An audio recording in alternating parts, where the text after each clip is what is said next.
SMM India 2011 exhibition and conference was dedicated to the shipbuilding industry and marine technology and presented India's major shipyards as exhibitors. There was an integrated port and port technology industry thematic area serving as a platform to display new products and innovation. SMM India 2011 Trade Fair was organized by HMC and its allies EJ Cross and Interads Exhibitions Private Limited. Here are the sectors which the exhibition exhibited. Have a look.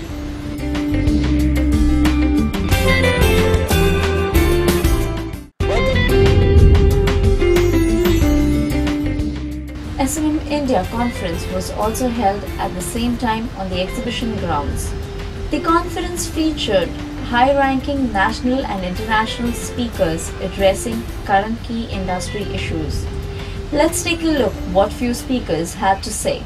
I would like to welcome all of you here to the second edition of SMM India, an offshoot of the SMM Hamburg, which is the leading trade fair for the global shipbuilding industry and is held every 2 years in Hamburg by our company Hamburg Messe and Congress. We have seen a remarkable increase in the number of exhibitors and visitors from India to the SMM in Hamburg. And this second SMM India features more than 100 companies from the shipbuilding and marine equipment industry from all parts of the world. More than 50% of the exhibiting companies are Indian shipyards and equipment suppliers, presenting their innovations and latest technologies to an expert international audience. India's shipbuilding industry, ladies and gentlemen, has been writing the real success story. It's already in 4th place in the ranking of leading shipbuilding nations. Maritime industries in India will continue to grow.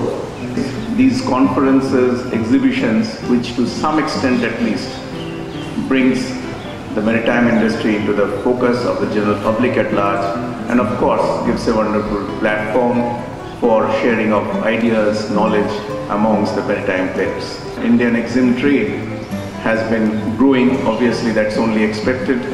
The rule of thumb says that if the economy grows at 6%, many a times the exim trade grows almost at 18%. On an average, Indian exim trade has grown more than 12.5% over the last almost a decade or so. But unfortunately, the Indian tonnage has not kept pace with such a growth, and therefore, as he rightly mentioned, from 40%, the share of Indian bottom in carriage of Indian exim trade has miserably slipped to just about 8%. Shipping is one of such industries which has a great multiplier effect. Obviously, impetus to the maritime sector gives rise to impetus to the economy itself. It is believed that India possibly can become the #1 economy in the world in next 3 to 4 decades.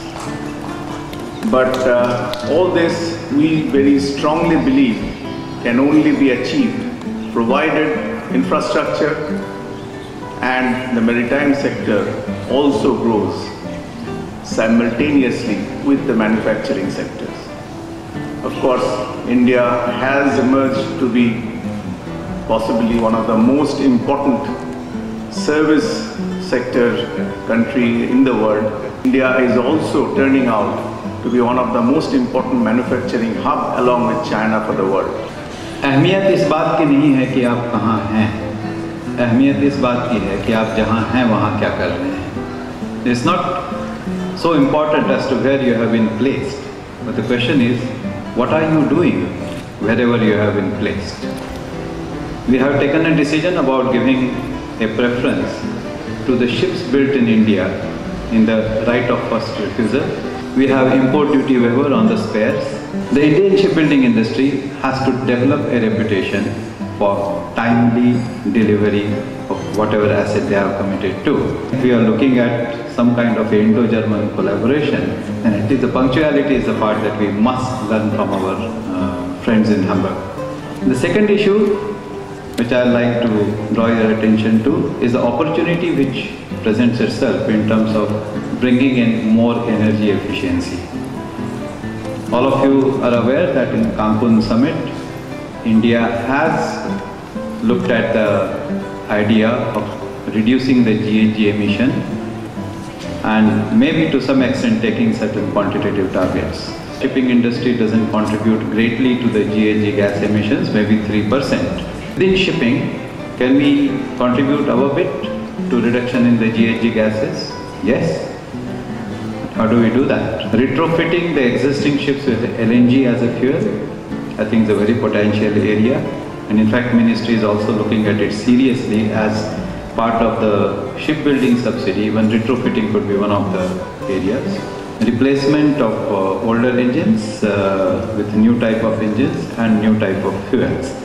This event has been well received. In a couple of years, we definitely expect to see marked improvement, progress in all aspects of the maritime sector.